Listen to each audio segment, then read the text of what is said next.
Mateus capítulo 11, versos 28, 29 e 30, diz assim: Vinde a mim, todos os que estáis cansados e oprimidos, e eu vos aliviarei.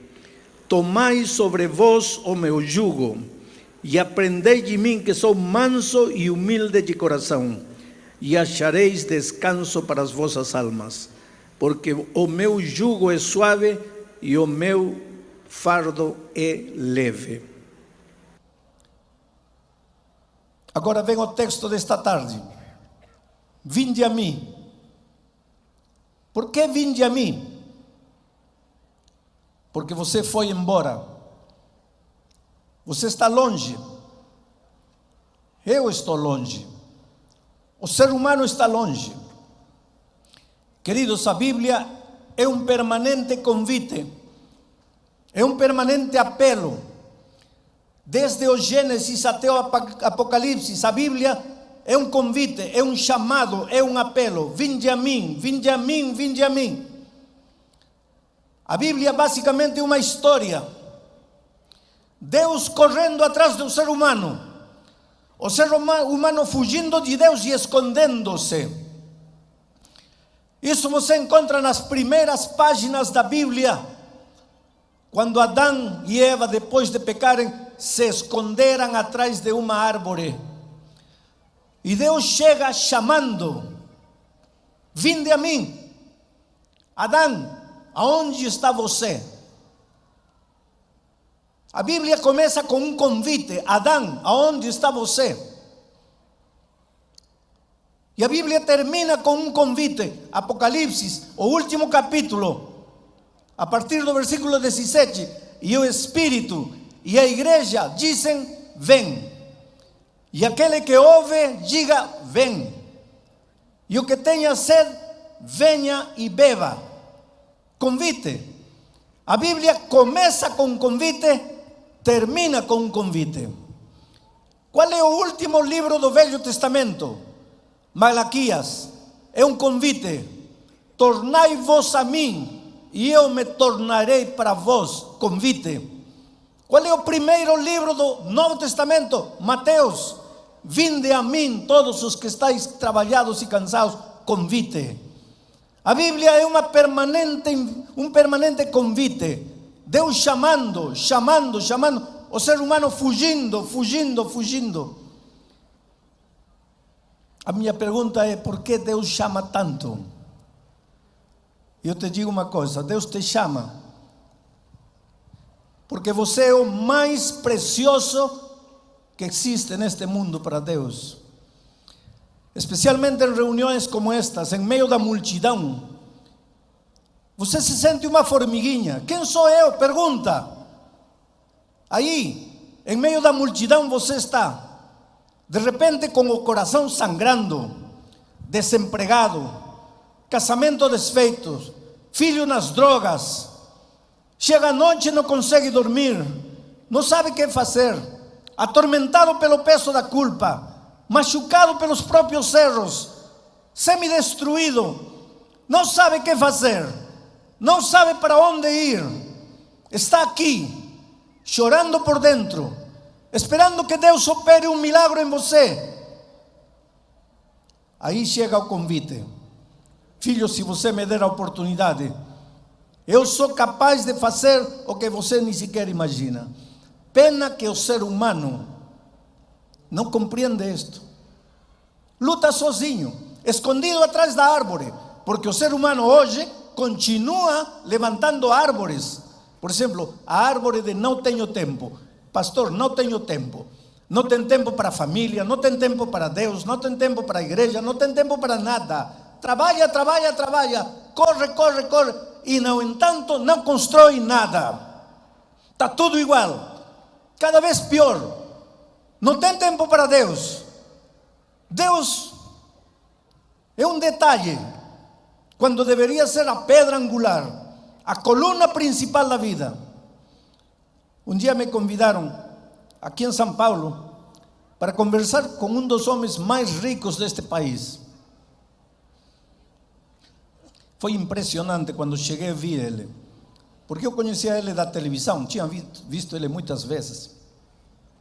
A secretária deles, a secretária executiva dele é membro de nossa igreja. E num Natal deu de presente um livro meu. E num momento em que ele se sentia mal, deprimido, pediu para a sua secretária falar comigo. Ela me localizou. Eu estava de passagem para um outro país, parei em São Paulo, atendi o convite. Ele me estava esperando no Terraço Itália. Se um dia forem a São Paulo, tem um restaurante lá em cima, no último andar do Terraço Itália. E se durante a noite não tem névoa, o que é raro em São Paulo, você pode ver um quadro, um panorama maravilhoso da cidade de São Paulo. Ele estava lá, me aguardando. E ele disse uma coisa interessante: pastor, o senhor sabe que eu sou muito rico? Falei, sim, eu sei. O senhor não tem ideia de quanto dinheiro eu tenho? Não, não tenho, mas eu suponho que é muito. Ele disse, mas pastor, eu não sempre fui rico. Eu nasci pobre. E tudo isto eu construí com trabalho, com suor, com esforço, com privações. Agora meus filhos vão receber uma herança, um patrimônio milionário. Ele disse, pastor, geralmente pessoas ricas são pessoas injustas. Eu tento ser o homem mais justo com os meus trabalhadores. Eu pago fielmente os meus impostos. Eu não traio minha esposa. Eu sou um bom cidadão, correto. Moralmente não faço nada de errado. Eu dentro de mim pensava, o que será que este homem quer? E ele lançou a pergunta, mas pastor, quando chega a noite, eu não consigo dormir. Eu me viro na cama de um lado para outro, não consigo dormir. É uma sensação esquisita dentro de mim. É como se eu devesse alguma coisa para alguém. Mas pastor, eu não devo nada para ninguém. Tem gente que me deve, mas eu não devo. É um vazio que dói. E eu chamei ao Senhor para que me diga uma coisa: o que acontece comigo? O que me falta? Por que não consigo ser feliz? Eu só lhe peço duas coisas. Não me peça para eu me tornar membro da sua igreja. Segundo, não me fale de Jesus. Falei para ele, mas o senhor sabe que eu sou um pastor? E ele ficou como que bravo. E disse, sim. E pastores não podem falar de outra coisa? Pastores só sabem falar de religião, de Jesus, de Bíblia? Não pode falar de outra coisa? Falei, sim, eu posso lhe falar da cotação do dólar, da bolsa dos valores, de cultura, de geografia, de esportes, do que o senhor quiser. Agora, o senhor me perguntou, o que me falta? Dólares, com toda certeza não lhe falta. Ações na bolsa de valores não lhe falta. Cultura não lhe falta. O que lhe falta é um sentido espiritual para a vida. O que lhe falta é Jesus. Mas o Senhor me disse, não me fale de Jesus. O que vou lhe falar?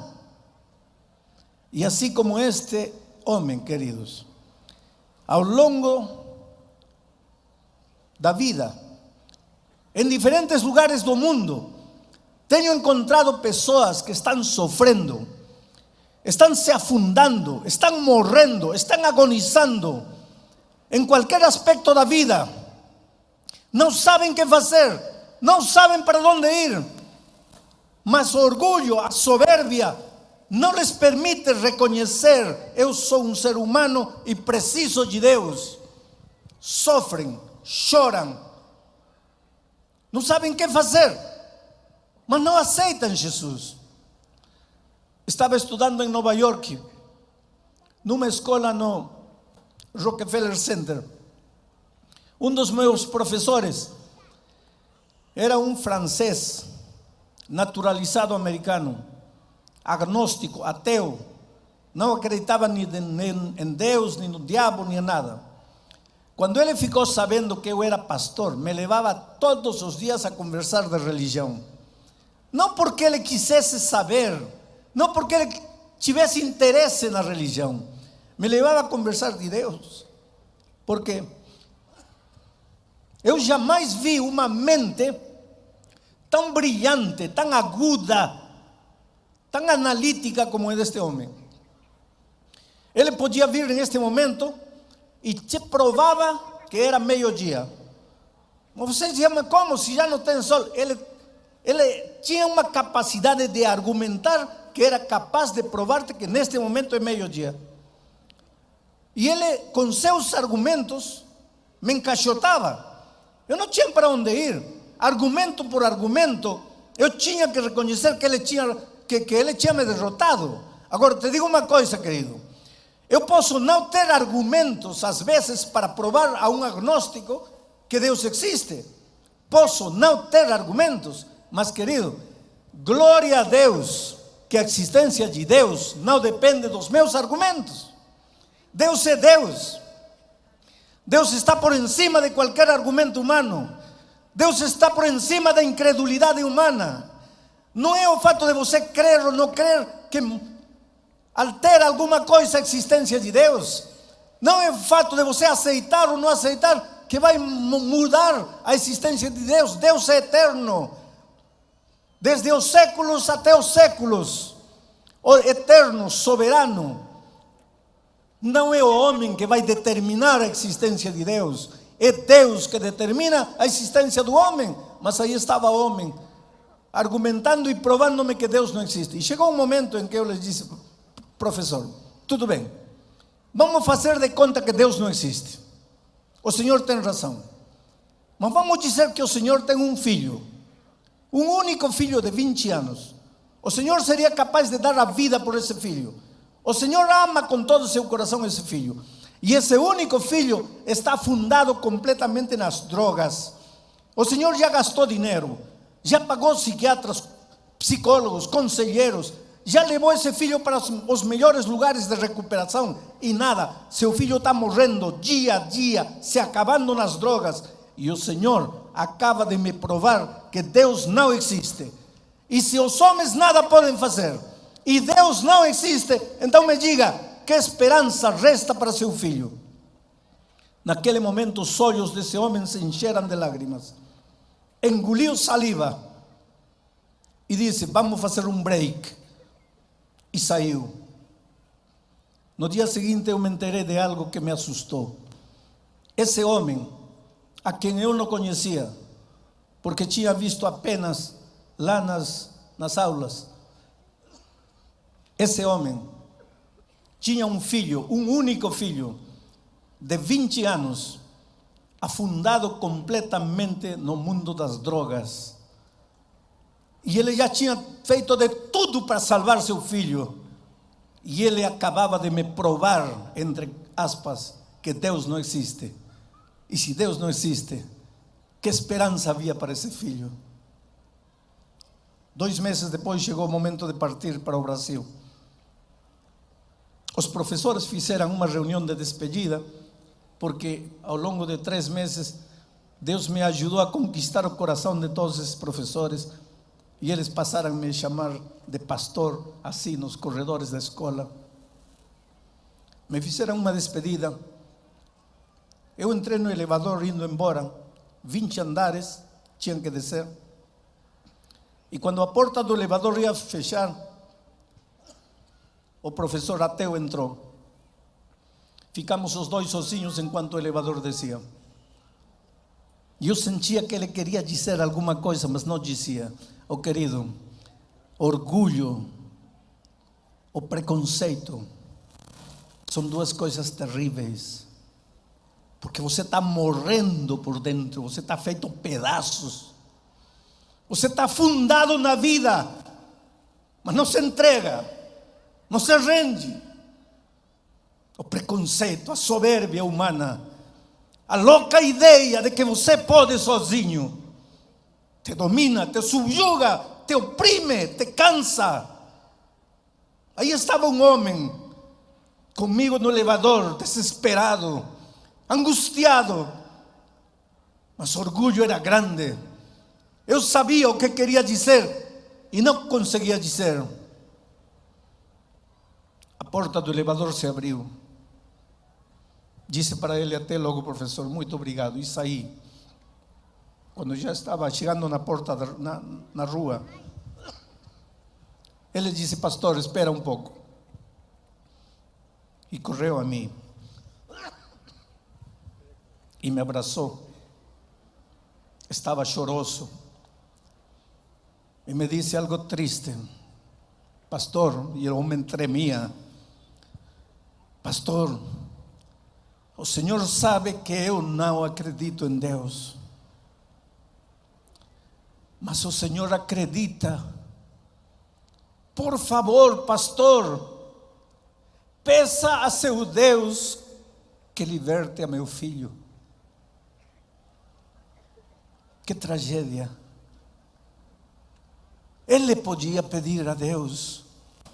Meu Deus podia ser o Deus dele, mas não se entregava, não se rendia.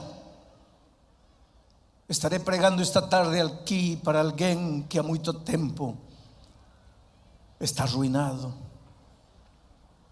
Você está caindo aos pedaços. Tua vida emocional, tua vida profissional, tua vida familiar, tua vida financeira. Mas você não se entrega. Agora vem Jesus e diz: vinde a mim. Por quê? Porque você está longe. Trabalha, nunca realiza. Poupa, não existe nada. Corre atrás do prazer como um louco e só se machuca. Voa tentando ser feliz e acaba engaiolado. E agora vem Jesus e te diz: vinde a mim, para ter descanso, para não passar mais noites virando na cama desesperado, angustiado, tomando comprimido para dormir. Vinde a mim.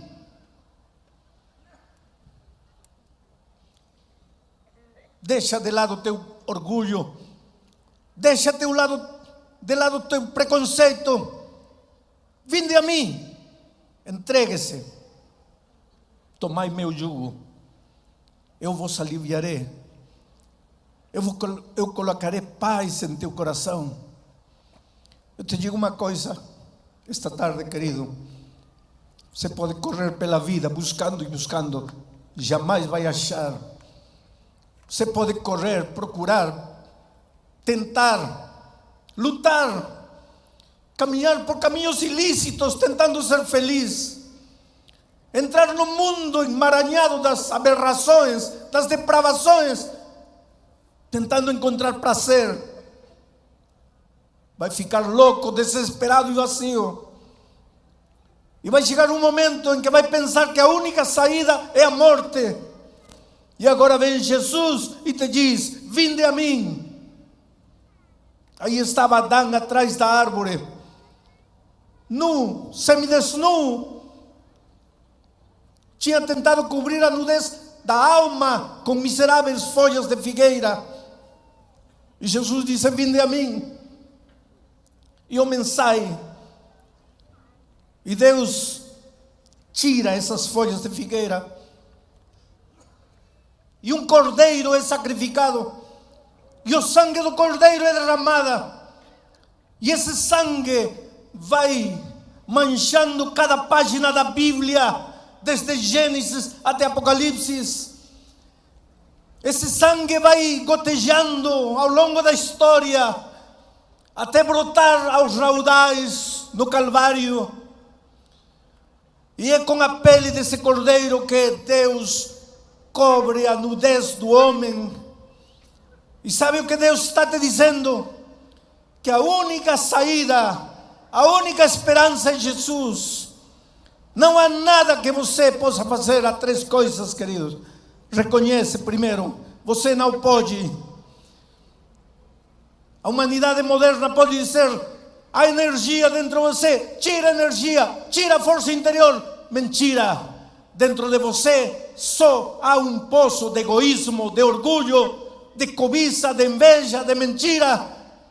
Portanto, Primeiro passo, reconhece, você não pode, eu não posso, nós não podemos.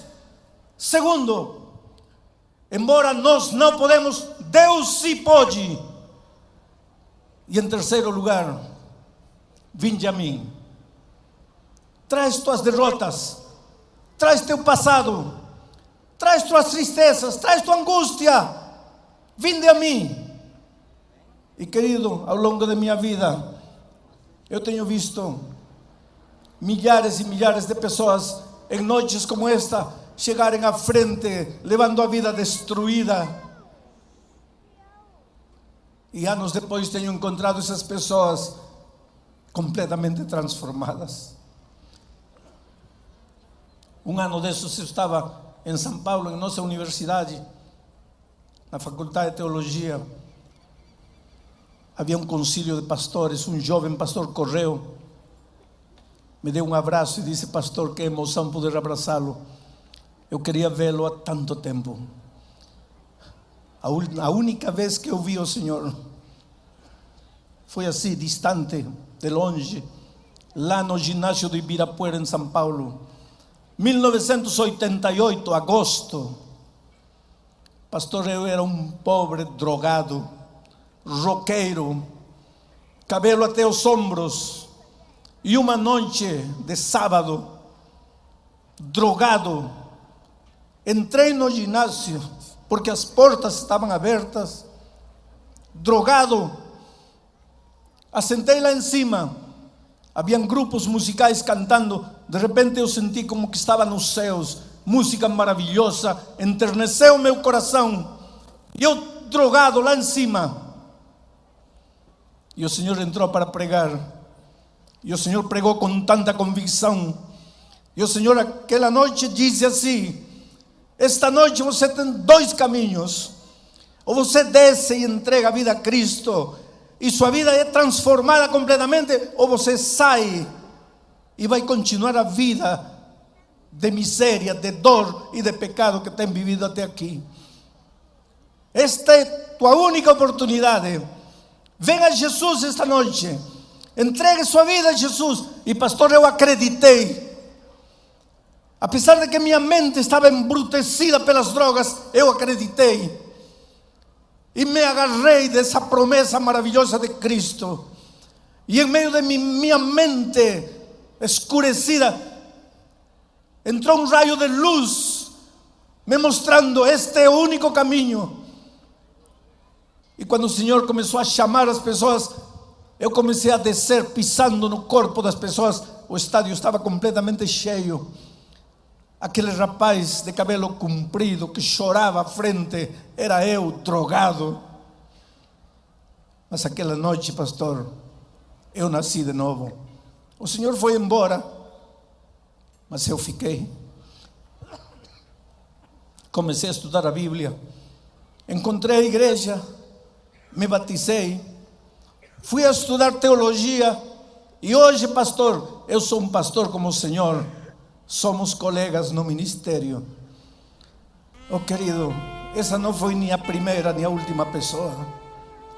Esta noite você pode estar aí com a vida destruída. Você pode ter vindo só por curiosidade. Você pode ter parado aqui por coincidência, por curiosidade. Não interessa. Esta é tua noite. Hoje é dia de boa nova. Hoje é dia de salvação. A Bíblia diz: se ouvirdes hoje sua voz, não endureçais vosso coração. E você está ouvindo a voz de Deus. E é por isso que vou te fazer um convite. Um convite para entregar-se a Jesus. Um convite para entregar-se ao repouso que Jesus te oferece, ao descanso que Ele te oferece. Um convite para entrar nas asas da esperança. Um convite para renascer. Um convite a dar o grito de liberdade. Um convite para começar uma nova experiência.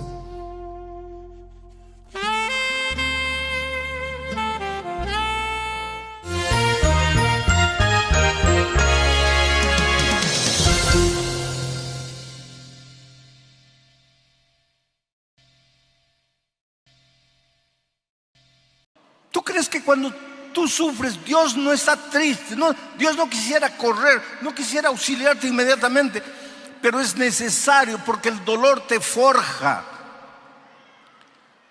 El fuego lapida el oro, purifica el oro.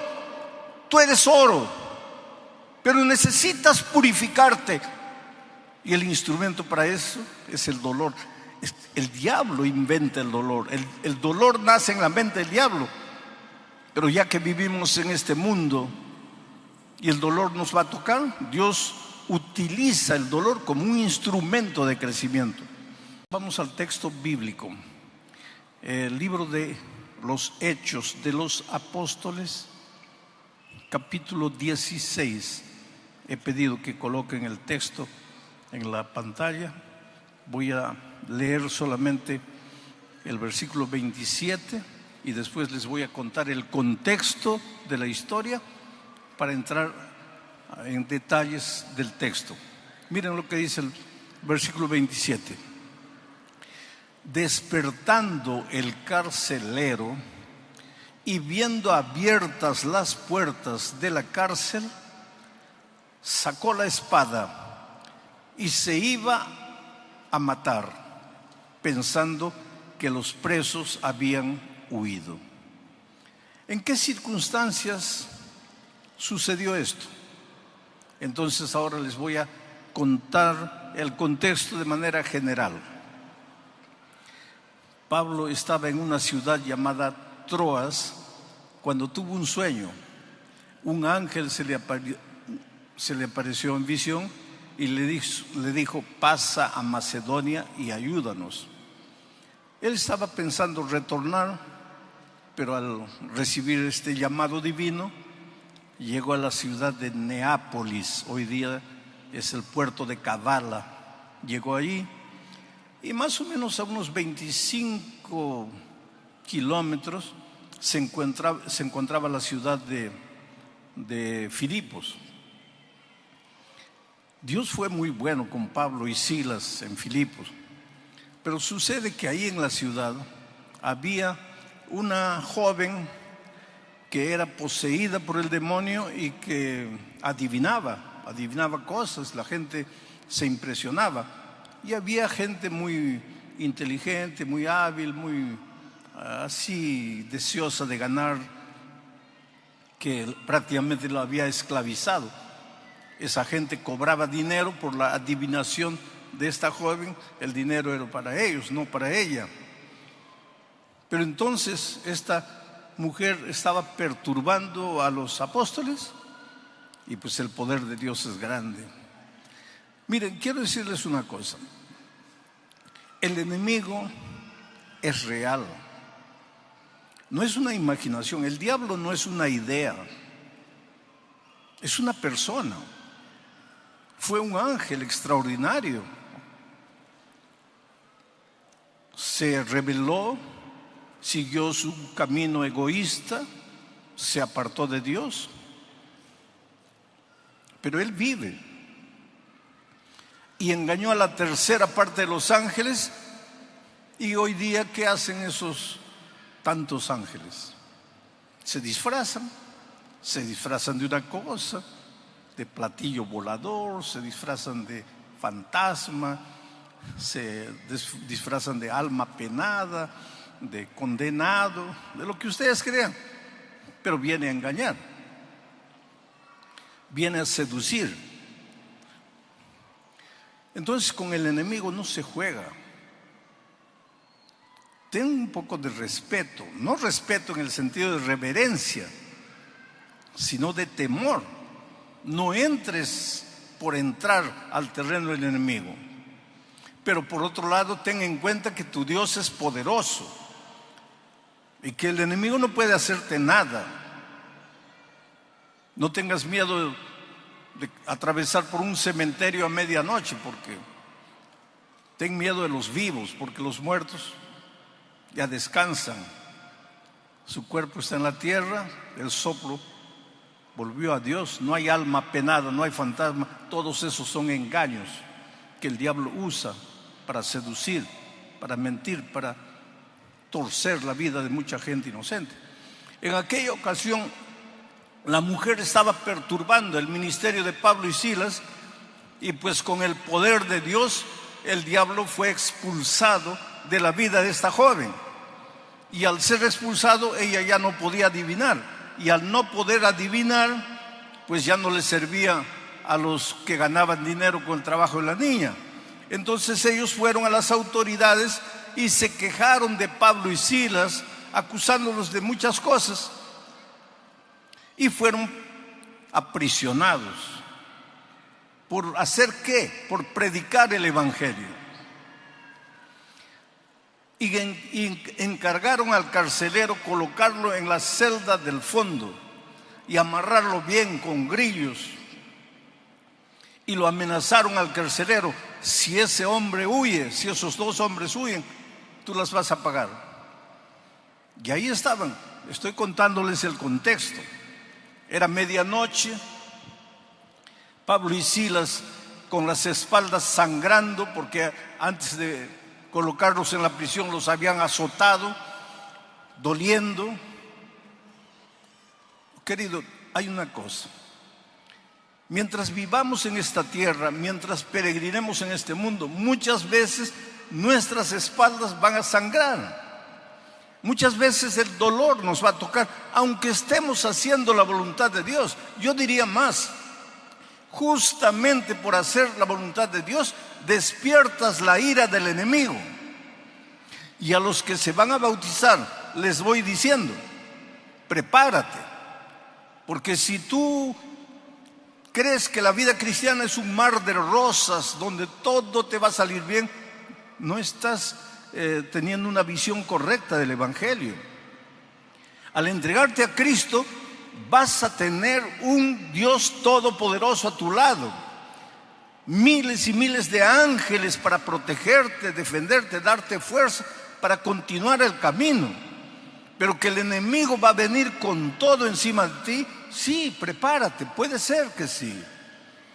¿Por qué Pablo y Silas estaban presos? Por predicar el evangelio, por hacer la voluntad de Dios, por expulsar un demonio. Estaban a medianoche con las espaldas sangrando, pero cantando. Estaban de noche con las espaldas sangrando, pero cantando. Aquí hay una verdad interesante. Mientras peregrines por el desierto de este mundo, no eres inmune al dolor. El dolor te puede alcanzar, porque vives en un mundo de dolor. El dolor muchas veces es inevitable, pero el sufrimiento, que es rumiar el dolor, el sufrimiento es una opción. Tú sufres porque aceptas acariciar el dolor. El sufrimiento es el estar rumiando el dolor. Pero ¿qué hago si mi esposa falleció? Si mi hijo descansó, si estoy con cáncer, si he perdido el empleo, ¿debo alegrarme? No, querido, no debes alegrarte. Pero no puedes estar pensando en lo que te sucedió y pensando. Levanta tus ojos al cielo, clama a Dios. Estás herido, con las espaldas sangrando, pero canta.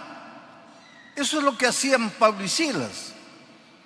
Porque si ya estás con las espaldas sangrando y te pones a lamentarte, vas a sufrir más. El dolor es inevitable, pero el sufrimiento es una opción.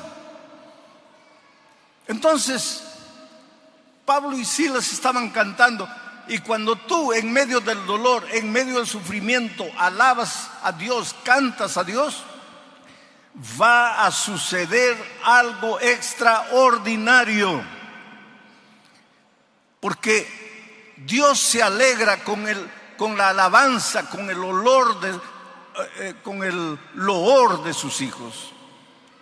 aunque estés sufriendo, si tú cantas a Dios, si tú alabas a Dios, si tú levantas las manos al cielo y le dices: Señor, estoy sufriendo, me duele, no quisiera sufrir, pero ya que el dolor sufrió, ayúdame a alabarte en medio del dolor, va a suceder algo extraordinario. Dios no permanece inerte, no se cruza de brazos. Él es un Dios vigilante. Él conoce los detalles de tu vida. No hay nada oculto para Él. Tal vez el drama que estás viviendo lo guardas como un secreto en tu corazón y nadie sabe, pero Dios sabe. Aprende a alabar a Dios en medio del dolor, en medio de las lágrimas. Y si tienes que cantar llorando, llora, pero canta. Alaba el nombre de Dios. Él te ama mucho, y si permite que el dolor llegue a tu vida es porque Él tiene algún motivo que tú no entiendes hoy. Dios te ama y quiere prepararte y quiere hacerte crecer. Estudiamos en la lección de la escuela sabática la figura del destetado, del desmamado. Es una figura interesante. ¿Quién sufre más cuando un nené es desmamado? ¿La mamá o el nené? Claro, el nené quiere el pecho materno. Desde que ha nacido ha estado en el pecho materno. Pero la mamá sabe que llegó el momento de crecer, de avanzar. No puede estar mamando la vida toda. Tiene que ser desmamado. La mamá sabe y entiende, pero el bebé no sabe ni entiende. Él solo llora. Pero ¿quién sufre más? Yo creo que la madre. Yo creo, porque yo soy hombre. Nunca di de mamar. Pero la madre me entiende. La madre sufre terriblemente al ver a su hijito llorando, pero sabe que tiene que llorar para crecer. Ese es Dios. ¿Tú crees que cuando tú sufres, Dios no está triste? No, Dios no quisiera correr, no quisiera auxiliarte inmediatamente, pero es necesario porque el dolor te forja. El fuego lapida el oro, purifica el oro. Tú eres oro, pero necesitas purificarte. Y el instrumento para eso es el dolor. El diablo inventa el dolor. El dolor nace en la mente del diablo. Pero ya que vivimos en este mundo y el dolor nos va a tocar, Dios utiliza el dolor como un instrumento de crecimiento. Imagina aquella noche Pablo y Silas cantando. De repente ocurrió lo extraordinario. Un terremoto. Las paredes temblaron. Algunos lados de la prisión cayeron. Y cuando el carcelero despertó, lo primero que pensó fue: los prisioneros se han escapado. Y si se han escapado, yo estoy mal, porque me han dicho que yo soy el responsable. Y si los dejé escaparse, ellos me van a matar a mí. Estoy perdido. Ya no hay solución. La única solución para mí es la muerte.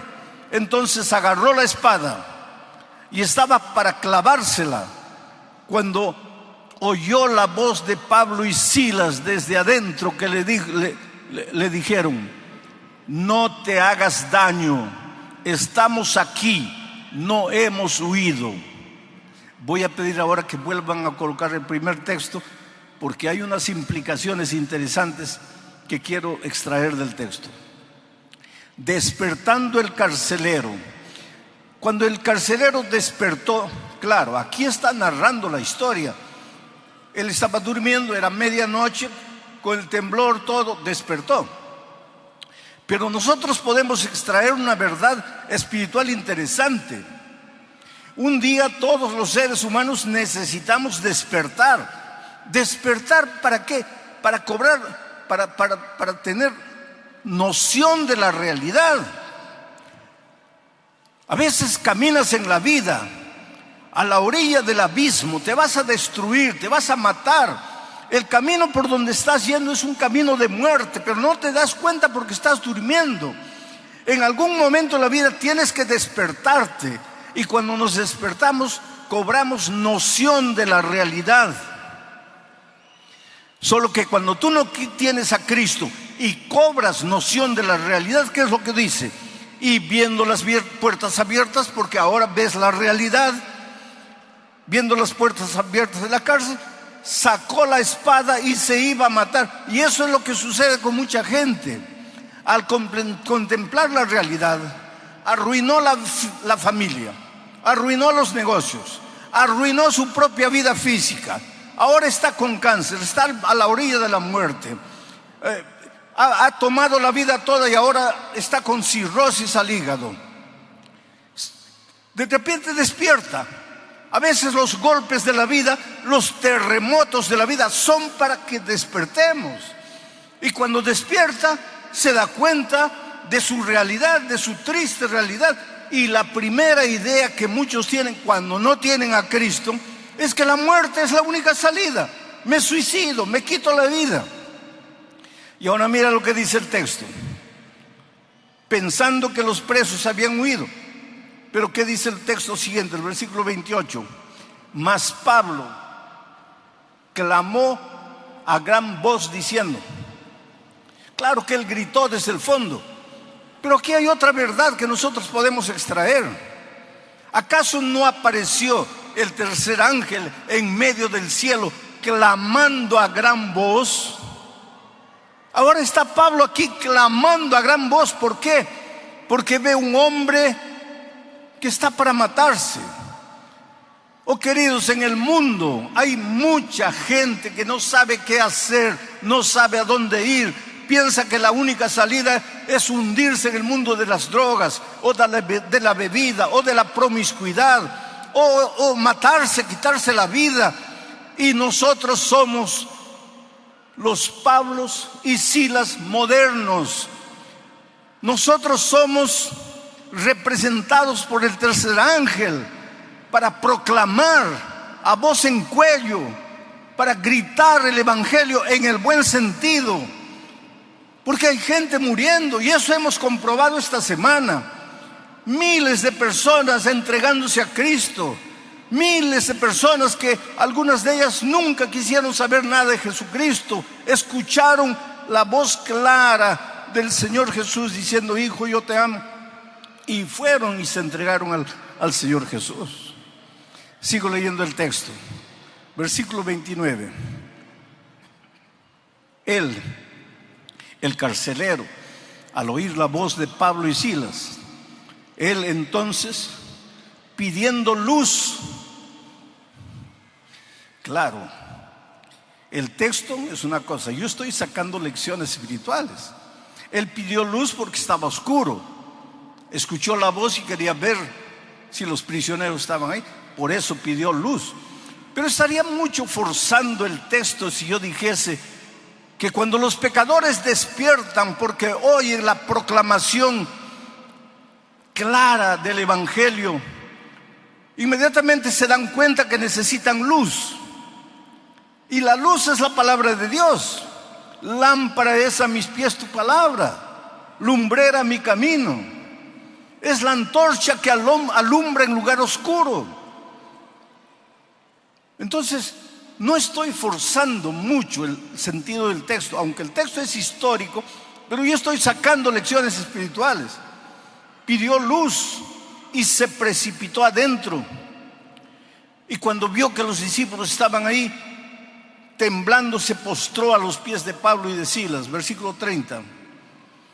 Y sacándolos les dijo: señores, ¿qué debo hacer para ser salvo? Ahora vamos a analizar esta pregunta. El hecho de que el carcelero preguntó: señores, ¿qué debo hacer para ser salvo? Es una evidencia de que él se dio cuenta que estaba perdido. Él despertó, sus ojos se abrieron, la luz iluminó su entendimiento Y su primera pregunta es: ¿qué debo hacer para ser salvo? Porque se sentía perdido, era consciente de que estaba perdido. ¿Y por qué? Porque él no tenía lo que los apóstoles tenían. Porque él, delante de una situación, quiso matarse, mientras que los apóstoles, con las espaldas sangrando, delante de la condenación, alababan el nombre de Dios y cantaban. Entonces él debe haber pensado: ¿pero qué tienen ellos que son capaces de cantar en medio del dolor? ¿Y qué me falta a mí? Que con un simple terremoto ya quiero matarme. Lo cierto es que él se dio cuenta que los discípulos, los apóstoles, tenían algo que él no tenía. Miren la responsabilidad que Dios nos da. Cuando caminemos por la vida, las personas tienen que ver por nuestra manera de vivir, de ser, de hablar, de conducirnos. Tienen que entender que hay algo en nosotros que no es normal, no es humano, es de Dios. El carácter de Jesucristo tiene que reflejarse en nuestra vida de tal manera que seamos el Evangelio andando, el Evangelio caminando. De tal manera que las personas vengan y digan: ¿qué tienes? Eres diferente. ¿Por qué eres así? Señores, ¿qué haré para ser salvo? Esa pregunta revela que él era consciente de que estaba perdido.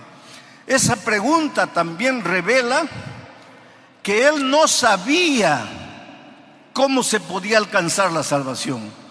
Por eso preguntó: ¿qué debo hacer para ser salvo? Él era consciente de su estado de perdición y no sabía cómo alcanzar la salvación. Es interesante que el Señor Jesucristo, cuando estuvo en esta tierra, contó 3 parábolas. La parábola de la moneda perdida, la dracma perdida, que simboliza a todos los seres humanos que como una moneda están perdidos, pero no tienen conciencia de que están perdidos. Porque la monedita es una cosa, está pisoteada por los hombres, no se da cuenta porque es moneda, es cosa. Pero Jesús narró también la parábola de la oveja perdida. Y la oveja perdida simboliza a todos los que están perdidos, pero despertaron.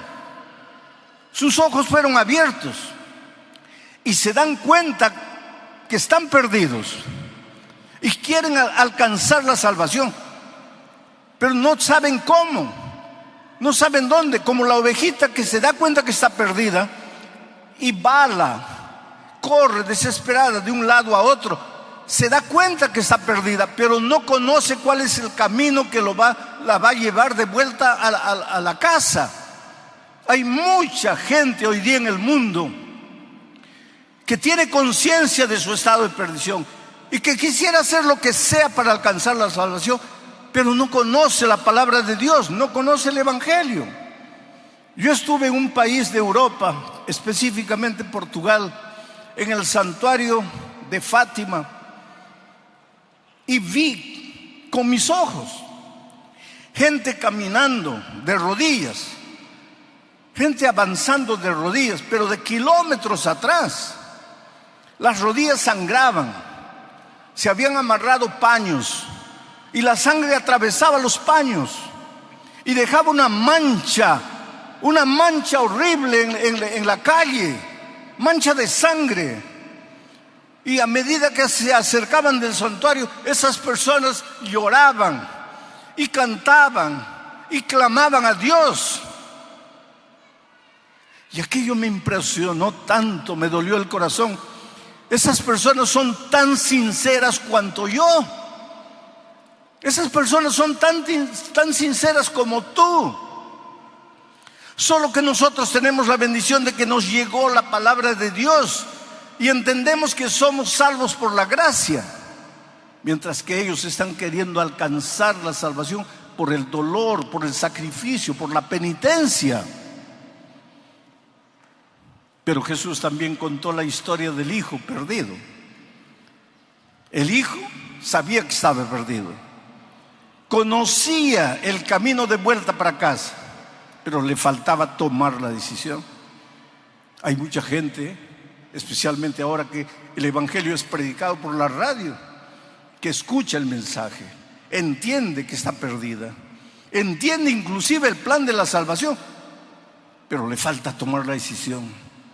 No, mañana, no, después, no, el próximo año, no, cuando me jubile, no, cuando me gradúe, no, cuando me case, pero no toma la decisión.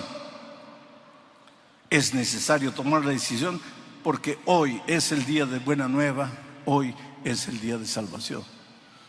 Oh querido, la salvación puede usar, el tema de la salvación puede ser usada por el diablo también para engañar. Cuando el carcelero preguntó, ¿qué debo hacer para ser salvo? Los apóstoles no le dijeron, tienes que portarte bien para ser salvo. No le dijeron, tienes que dejar de fumar o de usar drogas o de beber para ser salvo. No le dijeron, tienes que guardar el sábado para ser salvo. La vida cristiana involucra guardar el sábado. Si eres un hijo de Dios, no vas a contaminar tu cuerpo con droga, ni con bebida, ni con promiscuidad. Pero la salvación no es por eso. Y sin embargo, mucha gente piensa que tiene que portarse bien para alcanzar la salvación. La respuesta de los apóstoles fue simplemente: cree en el Señor Jesucristo y serás salvo tú y tu casa. Creer. Pero el enemigo puede venir y seducirte y engañarte y hacerte creer que necesitas hacer algo para alcanzar la salvación. Que la salvación es por la gracia, pero necesitas hacer algo para ayudar a la gracia. Y esa es una mentira completa. Y nosotros a veces somos muy propensos a caer en esa trampa. Por otro lado, cuando el enemigo no puede llevar a depositar la confianza de las personas en el comportamiento, en la conducta, te lleva al otro extremo. De creer que porque eres salvo por la gracia, ya no debes obedecer. Ya no tienes que preocuparte con la ley de Dios, que ya no tienes que preocuparte con el sábado, ni con la salud, ni con cuidar el cuerpo. ¿Por qué? Porque eres salvo por la gracia. Y sin embargo, Pablo es claro cuando escribe a los Efesios y les dice que no somos salvos por obra, sino solamente por gracia.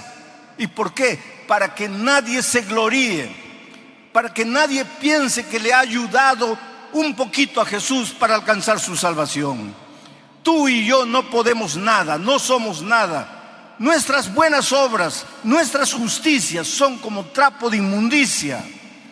Somos salvos únicamente por la gracia. Pero si hemos sido salvos por la gracia no solo es perdonadora, es transformadora.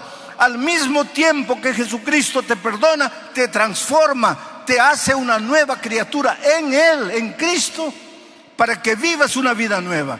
Ahora vas a vivir como un príncipe en el reino de Dios. Ya no eres más un pordiosero. Ahora vas a caminar en los caminos de Dios. Vas a hacer la voluntad de Dios, no para ganar un punto para tu salvación, sino porque ya has sido salvo únicamente por la gracia de Cristo. Por eso Pablo dice, no somos salvos por obras, somos salvos únicamente por la gracia de Cristo. Pero enseguida dice, pero hemos sido creados para buenas obras. Las buenas obras tienen lugar en la vida del cristiano, pero no es el papel salvador. Las buenas obras son un resultado de la salvación por la gracia. Cuando el carcelero preguntó, ¿qué debo hacer para ser salvo?, la respuesta de Pablo y Silas no fue, no te preocupes, que todos se van a salvar. Y sin embargo, inclusive en la iglesia nuestra, vez por otra aparece alguien predicando que Dios es misericordia, Dios es amor y que un Dios amoroso jamás dejaría de salvar a sus hijos, por más que ellos hayan rechazado la gracia. A eso le llaman universalismo. Y hay inclusive ministros de esta iglesia saliendo por enseñar eso. Pero será tan difícil entender. San Juan 3:16. Porque de tal manera amó Dios, ¿a quién? ¿A los adventistas? No. ¿A los bautistas? No. ¿A los presbiterianos? No. Porque de tal manera amó Dios a los católicos. No. El texto dice, porque de tal manera amó Dios al mundo, a todos los seres humanos. Dios nos ama a todos. Seas bueno, seas malo, Dios te ama. Estés completamente hundido en la miseria de esta vida, Dios te ama. Porque de tal manera Dios amó al mundo y dio a su Hijo unigénito. Y ahora viene, para que todo aquel que en Él cree. El amor de Dios es para todo el mundo, pero la salvación es únicamente para los que creen. Entonces no puedes salir diciendo que Dios es amor, Dios es misericordia y va a salvar a todo el mundo. Por eso es que la Biblia es un libro de llamado. Desde el Génesis hasta el Apocalipsis, Dios está llamando, ven, ven, ven, ven. ¿Por qué? Porque si te vas a perder. Por eso es que Él toca la puerta de tu corazón invitándote. Oh querido, ¿cómo eres amado por Dios? Yo siempre digo que nunca voy a entender, nunca voy a poder explicar el amor de Dios. También sería un atrevimiento. ¿Cómo explicar el amor de Dios? Pero lo predico, lo proclamo, lo enseño, lo digo sin cesar. Pero en las alturas de Puno un hombre viene con una botella de aguardiente en la mano, ebrio, y llega cerca de mí y me dice: pastor, Dios puede amar a todos, pero a mí no. Yo no valgo para nada. Yo soy un hombre malo. Yo gasto todo mi dinero en bebida. Yo golpeo a mi esposa, golpeo a mis hijos. Yo no valgo para nada. ¿Cómo Dios puede amarme? Por favor, no me preguntes cómo Dios puede amarte. Yo no sé cómo Dios puede amarme a mí. Yo solo sé que me ama. Y su amor me constriñe. Su amor me motiva. Su amor me transforma. Su amor me ayuda a caminar en sus caminos. No importa quién eres. No importa cómo vives o cómo has vivido hasta aquí. ¿Qué debes hacer para ser salvo? Cree en el Señor Jesucristo y serás salvo tú y tu casa. Ahora voy a terminar de leer el texto para entrar en la parte final de mi mensaje. El versículo 30 dice: y sacándolos, el carcelero a Pablo y Silas, sacándolos, les dijo: señores, ¿qué debo hacer para ser salvo? El versículo 31, ellos dijeron: cree en el Señor Jesucristo y serás salvo tú y tu casa. 32, y le hablaron la palabra del Señor a él y a todos los que estaban en su casa. 33, y él, tomándoles en aquella misma hora de la noche, les lavó las heridas y enseguida se bautizó él con todos los suyos. Qué final feliz. Sabes, yo tengo el mismo sueño que tú tienes, de ir un día al reino de los cielos. Y cuando esté ahí, me voy a acercar de un ángel y le voy a decir: ¿podrías mostrarme dónde es la casa del carcelero de Filipos? Y seguro que él me va a indicar: es por allá. Y voy a ir y voy a tocar su puerta y le voy a decir: mira, solo quería darte un abrazo, ¿podrías contarme qué es lo que sucedió aquella noche en Filipos? ¿Podrías contarme qué pasó cuando despertaste y viste que las paredes habían caído? ¿Qué entró en tu corazón que quisiste matarte? Yo estoy seguro que en la eternidad tendremos todo el tiempo necesario para que Él me cuente la historia. Y yo le diré: sabes, no te conocía, apenas había leído tu historia en el libro de los Hechos, pero he predicado de ti en tantos lugares del mundo. Y al final de mi mensaje he hecho una invitación para que las personas vengan adelante entregándole la vida a Cristo. Y cientos de personas vinieron, porque tu testimonio, tú no tienes idea de cómo tu testimonio ayudó a miles de personas alrededor del mundo. Oh querido, Dios te ama y ahora llegó tu oportunidad. Ven a Jesucristo.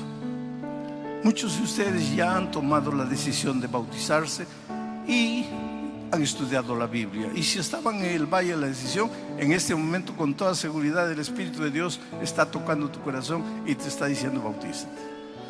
Pero muchos de ustedes están recién conociendo la palabra de Dios y lógicamente no se van a bautizar, porque primero tienen que estudiar la palabra. ¿Recuerdas el texto que dice que Pablo les enseñó la palabra y entonces él y su familia se bautizaron? Te voy a pedir que te levantes y vengas.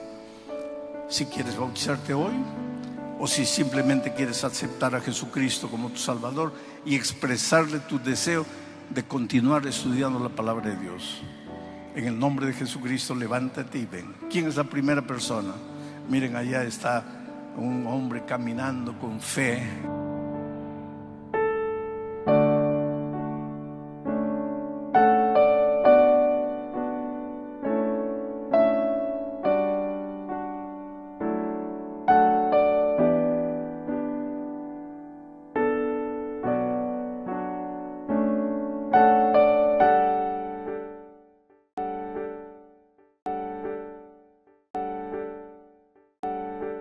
Romanos capítulo 15, versículo 5. Dice así: pero el Dios de la paciencia, mira, Dios, el Dios del amor, el Dios de la paciencia, el Dios de la paz.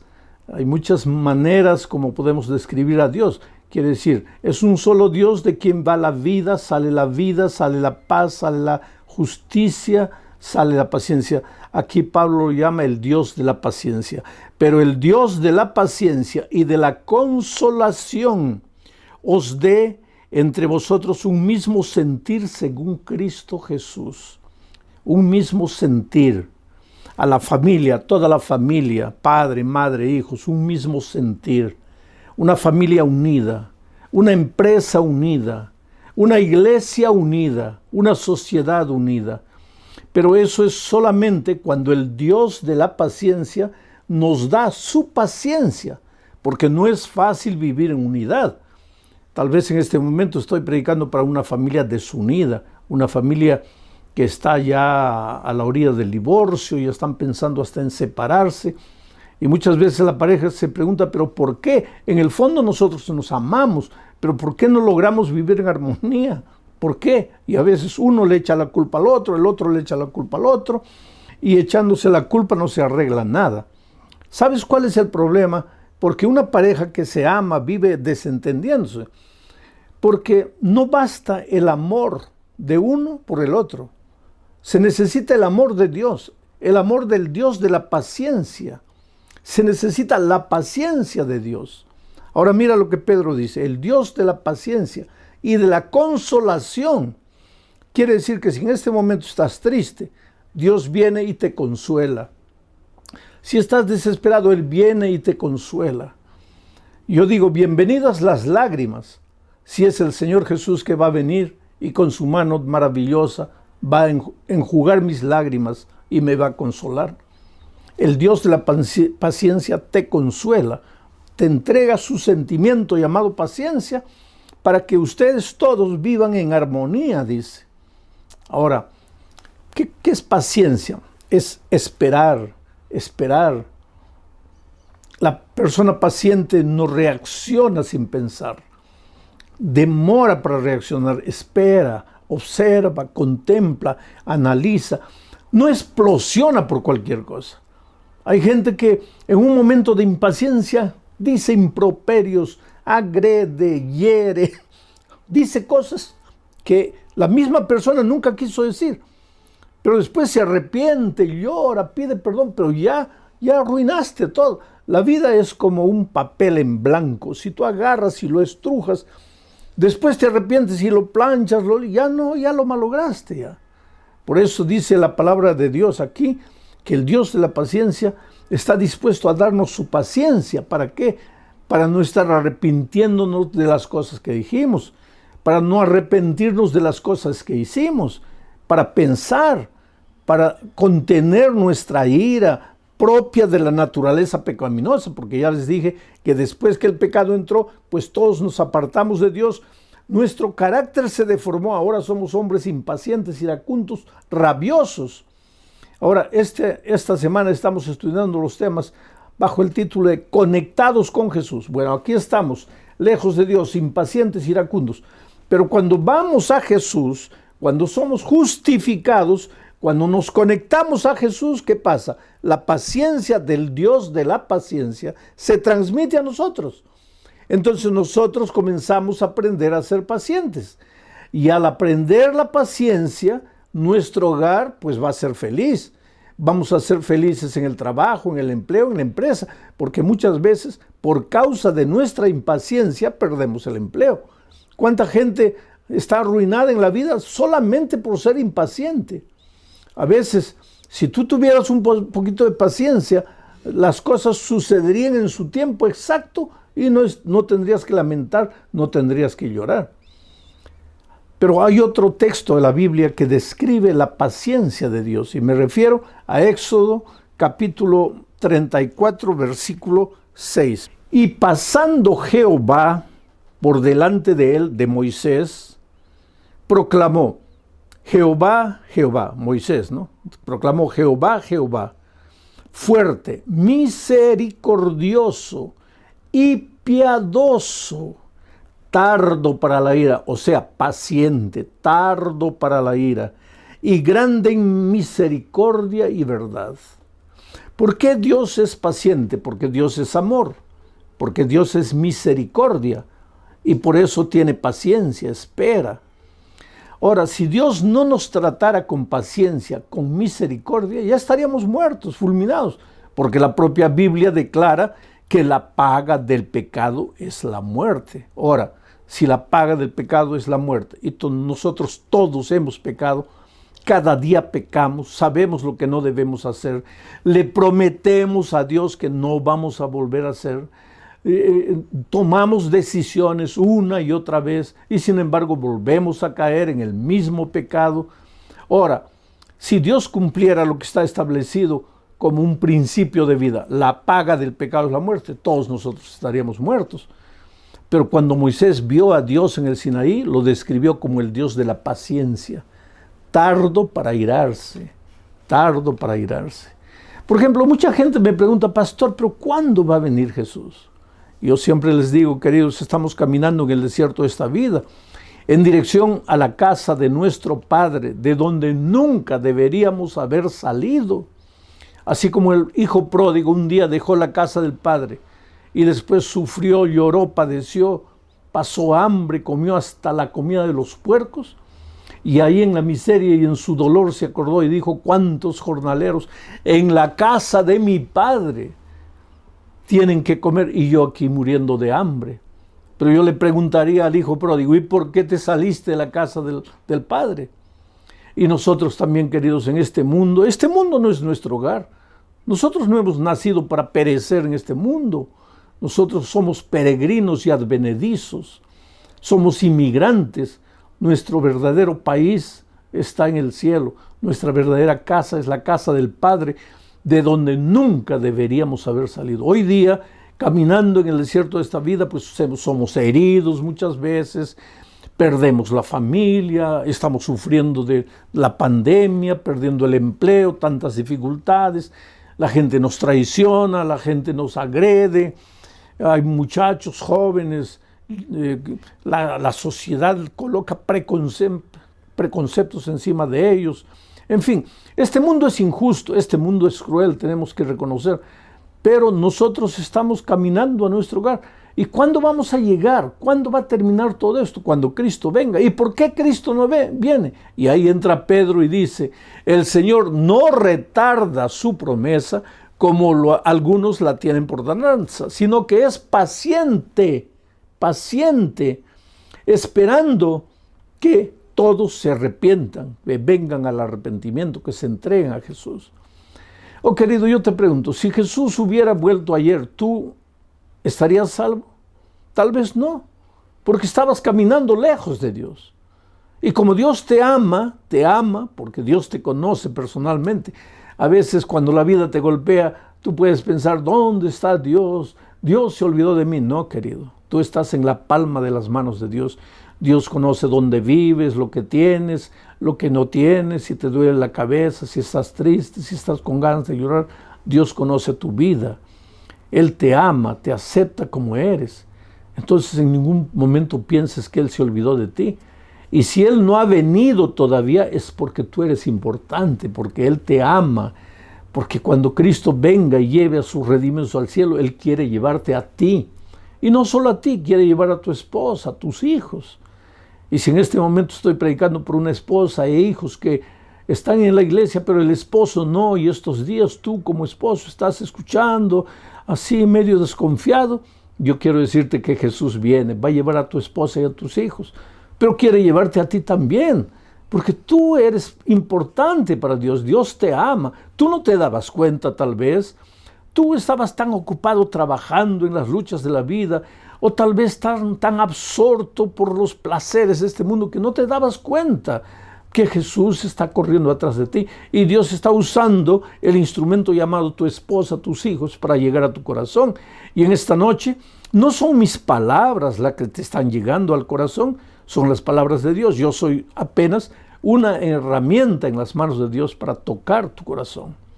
Bueno, ese es el Dios de la paciencia, el Dios tardo en airarse, el Dios que no permite que Jesús venga todavía, no porque se está demorando, sino porque es paciente, esperando que tú te arrepientes, que tú estés preparado para encontrarte con Jesucristo.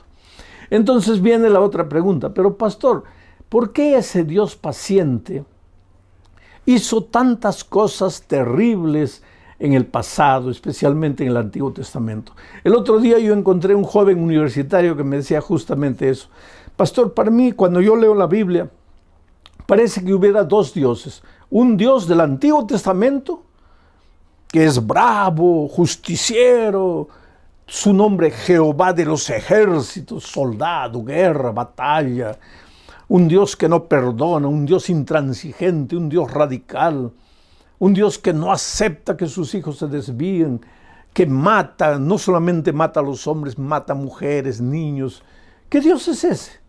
Y entonces ese muchacho me decía, cuando yo vengo al Nuevo Testamento, ahí encuentro ya un Dios diferente, porque el Señor Jesucristo ama, perdona, justifica, espera, nos da su gracia. Entonces este joven universitario me decía, pastor, yo no consigo armonizar esos dos dioses, el Dios del Antiguo Testamento y el Dios del Nuevo Testamento. Sin embargo, querido, te digo que no hay dos dioses, hay un solo Dios. El Dios del Antiguo Testamento es el mismo Dios del Nuevo Testamento. El Padre y el Hijo son el mismo Dios, el Espíritu Santo junto con ellos. Pero entonces ¿por qué parece que son diferentes? Este mismo muchacho me decía, pastor, yo lo veo a Dios en el Sinaí gritando en llama de fuego y humo y estruendos y truenos. Y en el Nuevo Testamento yo lo veo al Señor Jesús muriendo en la cruz del Calvario, diciendo, perdónalos porque no saben lo que hacen. Parece que el Dios del Nuevo Testamento es paciente, pero el Dios del Antiguo Testamento es impaciente. Pero ¿cómo impaciente? Si acabamos de leer el texto de Éxodo que dice que Moisés vio a Dios y lo describió tardo para la ira. Pero si es tardo para la ira, ¿Por qué hubo tanta matanza en el Antiguo Testamento? Esa es una cosa que mucha gente no entiende, mucha gente se preocupa y mucha gente se intriga. Pero yo voy a tratar de explicarte en este momento. Vamos a leer Génesis capítulo 15, versículo 16. Y en la cuarta generación, a la cuarta generación volverán aquí, porque aún no ha llegado a su colmo la maldad del amorreo. Mira, esto le dijo Dios a Abraham, porque Dios le prometió a Abraham que le daría la tierra prometida, le daría Canaán, donde vivían los amorreos, los filisteos, los jebuseos, todos ellos, toda Canaán. Entonces, ya estaba demorando mucho tiempo, porque así somos los seres humanos, impacientes. Mientras Dios es el Dios de la paciencia, nosotros los seres humanos somos los hombres de la impaciencia. Todo lo queremos ahora, y por quererlo ahora a veces nos metemos en problemas. No tenemos paciencia para esperar. Entonces Abraham le pregunta a Dios, pero Señor, ¿cuándo? No? Ya nos has prometido, le has prometido a tus hijos que nos vas a llevar a la tierra prometida. ¿Cuándo va a ser eso? Y mira lo que le dice Dios, hijo, a la cuarta generación, no ahora, a la cuarta generación. O sea, falta 4 generaciones, ahí yo los voy a traer. Y Abraham tal vez pregunta, pero Señor, ¿por qué solo a la cuarta generación? Y Dios le responde, porque todavía no se ha llenado la medida de la maldad del amorreo. Porque todavía, dice, porque todavía no ha llegado a su colmo la maldad del amorreo. No ha llegado a su colmo. Quiere decir que Dios estaba teniendo paciencia con el amorreo. No lo quería sacar todavía de la tierra. Pero ¿quién era el amorreo? ¿Cómo vivía el cananeo, la gente de esa tierra? ¿Cómo vivía? Mira, para leer eso, para entender eso, tenemos que leer Levítico capítulo 18. En los versículos 1, 2 y 3, mira lo que dice. Habló Jehová a Moisés, diciendo, cuando iban a entrar a Canaán, a la tierra prometida. Habla a los hijos de Israel y diles, yo soy Jehová vuestro Dios. No haréis como hacen en la tierra de Egipto, en la cual morasteis, ni haréis como hacen en la tierra de Canaán, a la cual os conduzco, ni andaréis en sus caminos. Esto es interesante. Antes de entrar a Canaán, Dios le dice a Moisés, dile al pueblo que no practiquen las obras que hacían los egipcios de la tierra de donde vinisteis, pero que tampoco deben hacer las obras que hacen los cananeos en la tierra a donde ustedes están yendo ahora. ¿Y qué es lo que los cananeos hacían de tan horrendo? Para entender eso tendrías que leer todo el capítulo 18 de Levítico. Yo no tengo tiempo para leer, pero tú después lee y vas a ver los más terribles de pecados, ¿sabes? Los cananeos habían llegado al colmo, a lo peor de lo peor. Era ser humano con animal, hombre con hombre, padres con hijos, hermanos con... Era un cuadro de inmoralidad total, completo. ¿Y qué es lo que Dios dice? Todavía no ha llegado al colmo la maldad del amor. Pasan 100 años. El pueblo se sigue hundiendo en la miseria, ya no saben qué pecado inventar. El pueblo de Dios reclama, Señor, ¿cuándo nos vas a dar la tierra? Y Dios dice, todavía no ha llegado al colmo la maldad del amorreo. Pasan 200 años, todavía no ha llegado al colmo la maldad del amorreo. 300 años, todavía no ha llegado al colmo. 400 años, todavía no ha llegado al colmo. Ahora, no vas a decir, bueno, pero finalmente la paciencia de Dios se acabó. No, querido. ¿Cómo la paciencia de Dios se va a acabar? Si Él es tardo para la ira. ¿Cómo va a acabar si Dios es el Dios de la paciencia? La paciencia es parte de su naturaleza. Y Dios es eterno. Entonces, ¿cómo la paciencia divina se va a acabar? No es que la paciencia divina se acaba. Pero llegó el momento en que Dios dijo, ahora sí, al pueblo de Israel, entren a la tierra de Canaán. Y entonces esa generación fue extirpada de la tierra. Ahora, esto es duro decir, querido, porque si tú lees la Biblia vas a ver que a veces el pueblo entraba con espada, y lógico, si hay espada, si hay guerra, si hay lucha, hay sangre, la sangre se derrama y todo. Son hechos crueles del Antiguo Testamento. La gente no entiende. Pero te voy a decir, en ese tiempo el clima era de guerra, así vivían las naciones, guerreando, peleando una contra otra, quitándose el territorio, matándose, era la cultura de su pueblo. Hoy día para nosotros nos parece horrendo, nos parece grotesco, porque nuestra cultura es diferente de esos días. Pero lo que pasó con los amorreos, con los jebuseos, con todos los cananeos, fue lo que el médico hace muchas veces cuando se gangrena el cuerpo. Comienza la gangrena a subir.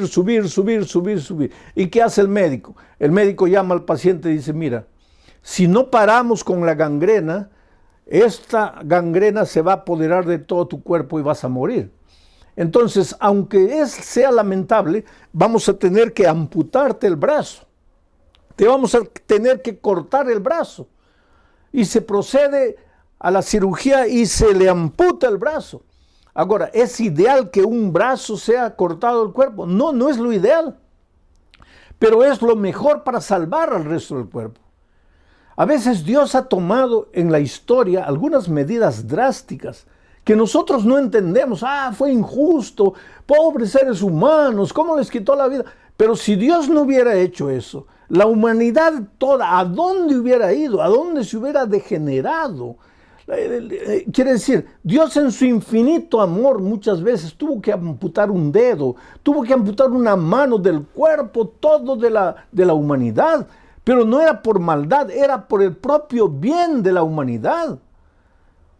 Ahora muchos dicen, entonces ese Dios ya pasó, ese Dios salvaje, ese Señor de los ejércitos, ya acabó. Ahora viene Dios de la gracia, el Nuevo Testamento. No, querido, eso es lo que mucha gente no entiende. Dios no cambia. El Dios de la paciencia del Nuevo Testamento es el mismo Dios de la paciencia del Antiguo Testamento. Y el mismo Dios del Antiguo Testamento que tuvo que amputar un brazo, es el mismo Dios del Nuevo Testamento, que llegado el momento, hoy día dice el Señor retarda no retarda su promesa, sino que espera pacientemente que te arrepientas, mas va a llegar un momento en que la Biblia dice, el justo será justo y el injusto continuará siendo injusto. Quiere decir, la puerta de la gracia se cerrará y Cristo vendrá a esta tierra. Entonces vi el cielo abierto.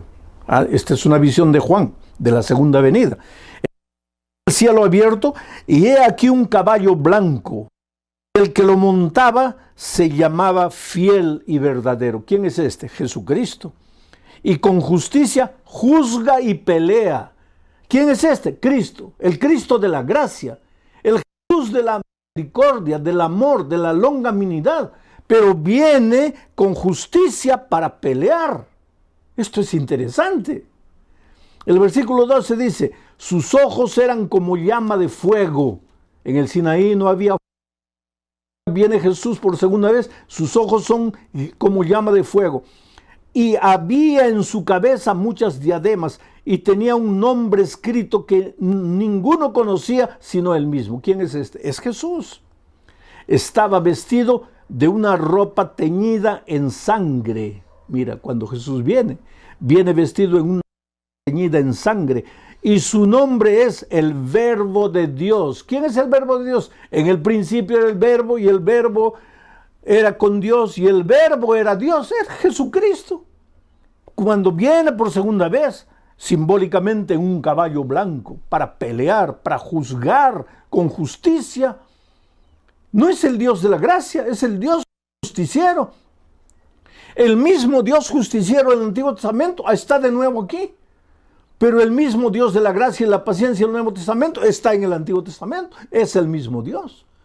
¿Y por qué está teñido de sangre su vestido? Interesante, Isaías responde. Isaías capítulo 63, versículo 1 al 3, responde, mira, ¿quién es este que viene de Edom, de Bosra, con vestidos rojos? Este, hermoso en su vestido, que marcha en grandeza, en la grandeza del poder. Mira cómo combina la descripción con la descripción de Juan en Apocalipsis. este hermoso en su vestido que marcha en la grandeza de su poder. Y ahí responde Dios: yo, el que hablo en justicia, grande para salvar. El mismo Dios, Apocalipsis. Y entonces el profeta pregunta: ¿por qué es rojo tu vestido y tus ropas como del que ha pisado en lagar? Y entonces responde el Dios: solo el lagar. ¿Y a qué se refiere el lagar? La humanidad, a los hombres impiedosos que no han aceptado el mensaje de la gracia de Cristo. Yo he pisado solo el lagar, y de los pueblos nadie había conmigo. Los pisé con mi ira y los hollé con mi furor, y su sangre salpicó mis vestidos y manché todas. Oh, querido, qué cosa maravillosa. Es interesante esto. Hoy es el día de buena nueva. Oh, cómo Dios te ama, querido. Cómo Dios te tiene paciencia. Cómo Dios soporta todo lo que haces. A veces vienes a la iglesia, después te pierdes 2, 3 meses en la miseria del pecado.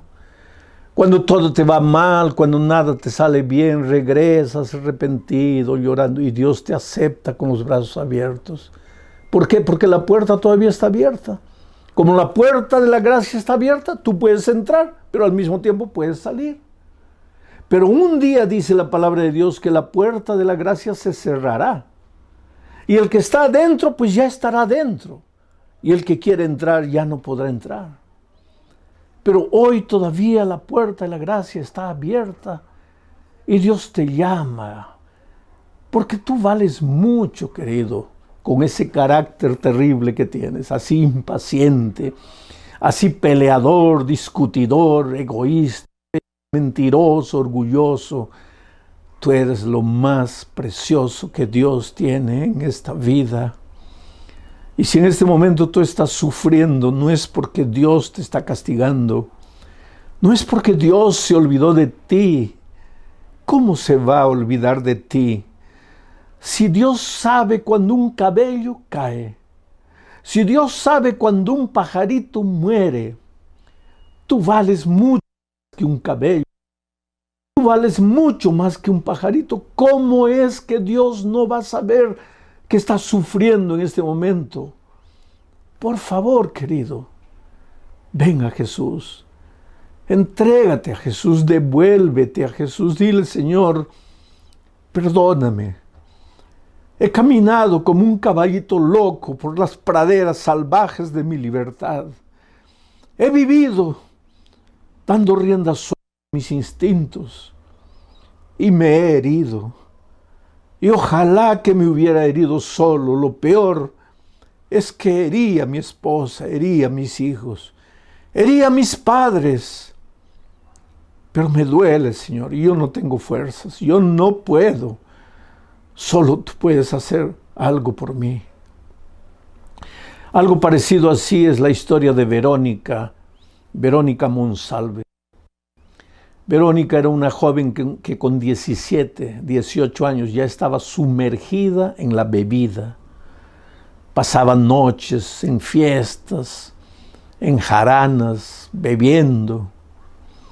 Un día su padre tuvo que cargarla porque no podía ni caminar. El padre llorando al ver a su hija, porque ¿qué padre puede ver a una hija de 18 años, a un hijo de 18 años?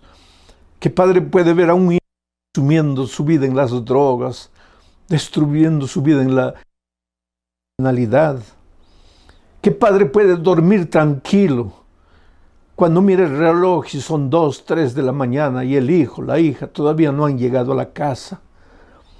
Oh, querido muchacho, hijo, joven, tú tal vez nunca te des cuenta del sufrimiento que provocas en el corazón de tus padres que te aman. Solo que llegó un momento en que ellos ya no te pueden sujetar. Eres libre, tú tienes que tomar tus decisiones y a veces tomas las decisiones peores de la vida. Y Verónica, pues, aquel día cuando su padre la cargó, la llevó a la cama, la acostó, al día siguiente se despertó con la conciencia pesada y dijo: Dios mío, ¿qué estoy haciendo? Fue a trabajar en el estacionamiento, se sentó dentro del carro y comenzó a llorar. Y le dijo, Dios mío, yo no quiero vivir esta vida. No quiero ser así. Yo creo que tú también, que me estás escuchando ahora, en algún momento de tu vida has dicho, Señor, yo no quiero ser así. No, no quiero. Pero ¿qué podemos hacer a veces? Porque el instinto es más fuerte, porque a veces sientes que no tienes fuerzas, eres tan débil para decir no. Eres una marioneta en las manos del diablo. Pero pobre Verónica clamó a Dios, dijo, Señor, hazme conocer a alguien en esta tierra que me ayude.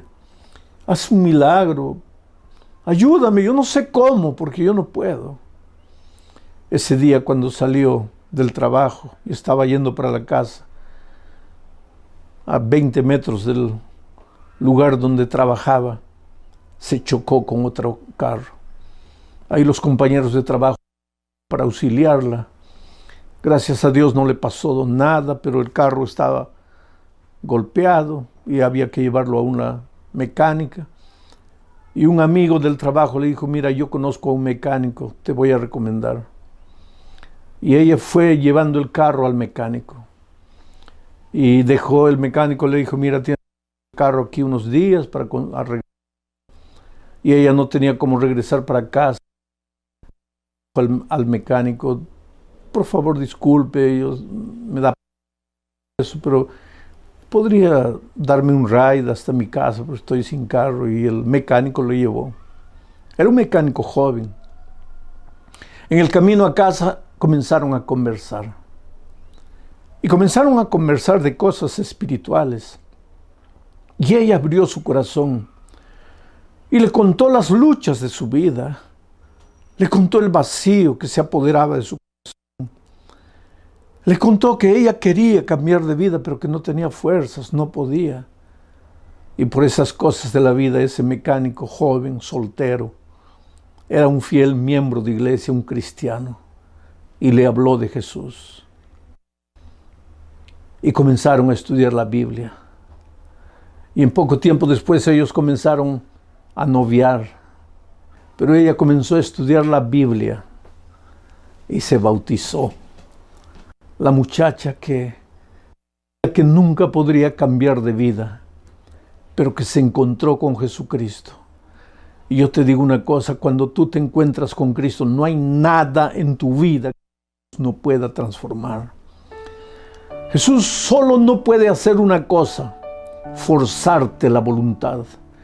Él no puede derribar la puerta de tu corazón y entrar por la fuerza. Él dice en Apocalipsis, yo estoy a la puerta y llamo. Si me abres la puerta, entraré a ti, seré contigo y tú conmigo. Pero ¿cuántas veces Jesús se cansa de tocar la puerta y se va? Porque tú no le abres. Ahora yo te pregunto esta noche, ¿hace cuánto tiempo el Señor Jesucristo te está llamando? Te está suplicando, te está diciendo, hijo, estoy teniendo paciencia contigo. Y por favor no tengas miedo, porque yo no te estoy diciendo que mi paciencia se va a acabar. No, mi paciencia es eterna, nunca se va a acabar. Pero es que tú tal vez te vas a endurecer a tal punto que no te vas a querer más arrepentir. Mi palabra ya va a rebotar de tu corazón de piedra. Es por eso que hoy es el día de una nueva, hoy es el día de salvación. Es por eso que no tienes que dejar tu decisión para mañana. El otro día yo estaba en una iglesia y vi una discusión. Había una madre cuyo hijito tenía 12 años, 11 para 12 años, y la madre quería que el niño se bautice porque el niño quería ser bautizado. No era un niño, un jovencito. Quería ser bautizado, pero la madre quería. Pero el padre era primer anciano de iglesia, el padre no quería. Entonces me llamaron a mí y el pastor estaba ahí. El pastor decía, bueno, si la madre quiere y el niño quiere, pues bautícense. Pero el padre decía, no pueden bautizarse. Entonces me llamaron a mí. Y yo les pregunté, ¿y por qué no?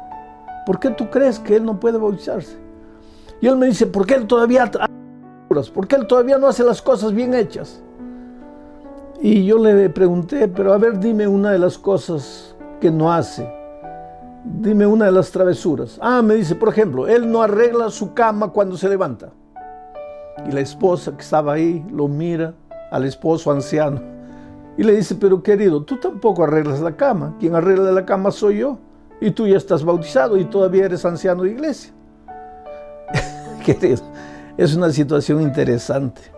Pero te digo una cosa, mira. La experiencia de un muchachito de 11 años, él puede tener una experiencia cristiana, pero nunca va a ser la experiencia cristiana de mí, con la edad que yo tengo.